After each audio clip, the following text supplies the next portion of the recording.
images of self-immolations have made it to the outside world. This video is of Palden Chetsu, a nun in a Tibetan area in southwestern China's Sichuan province, who set herself on fire last November. So far has been to beef up security and increase its suppression in Tibetan areas. Today, Tibet is under military lockdown. The trigger is Beijing's paranoia over Tibetans setting their bodies on fire, turning themselves into human torches for freedom.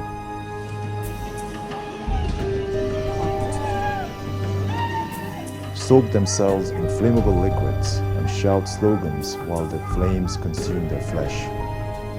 Their stages are town squares, crowded markets, government headquarters and military camps, public places and alien locations that symbolize China's iron-fisted rule over Tibet.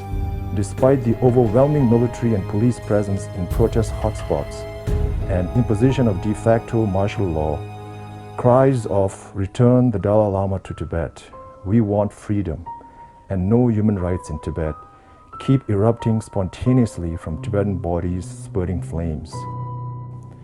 This documentary addresses the back square of Ngaba town, soaked in oil, waving the banned Tibetan flag, shouting slogans as he set himself on fire.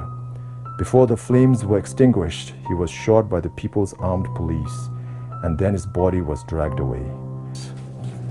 To achieve Hu Jintao's harmonious society, Beijing now spends more on domestic security, including policing and surveillance, than on its defense budget. In eastern Tibet's Ngaba County alone, spending on public security in 2009 was 5 times higher than in the non-Tibetan regions of Sichuan. The escalating outlay is certainly due to the spate of self-immolations and related protests, and in turn, the heavy security presence leads to social confrontation, and the alienation are taking the blame. The aftermath of every fiery action sees police raids and arrests, roadblocks, and intimidating parades of military force. In retaliation for Kirti Monastery's monk Punsok setting fire to himself in March 2011, armed paramilitary troops placed the monastery under siege, cutting off food and water supplies. The patriotic education campaign was stepped up and made compulsory.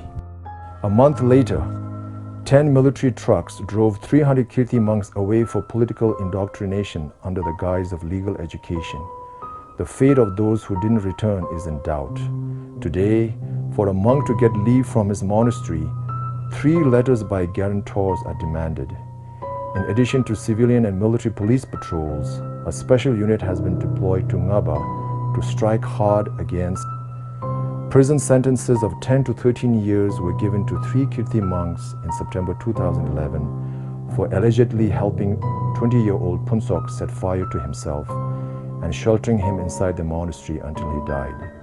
In Tibet's historical capital, Lhasa, undaunted by the pervasive military and police patrols that day, Tharge and Dorje Sithe protested against China's rule over Tibet by torching themselves in front of the sacred 7th century Chokhang temple. Tharge was 25 and Dorje 19. Both had moved to Lhasa from eastern Tibet and were working in a restaurant. The twin immolations in May led to several hundred Tibetans from eastern provinces currently living in Lhasa being arbitrarily expelled. This was part of a drastic security clampdown to avert Tibetan protests, a militarization that is still very visible on the streets of Lhasa. And under this pretext, the Chinese authorities have adopted a policy of unrestrained use of force and extreme policy of arbitrary detention, torture and killings. This is one of the main reasons behind the current crisis in religion, culture and linguistic identity. The people inside Tibet therefore fear that the ultimate aim behind China's current Tibet policy. There are reportedly more Chinese than Tibetans, more soldiers than monks, and more surveillance cameras than 21 people have died this way in just the past 12 months. Beijing blames supporters of Tibetan spiritual leader the Dalai Lama's more traditional public protests.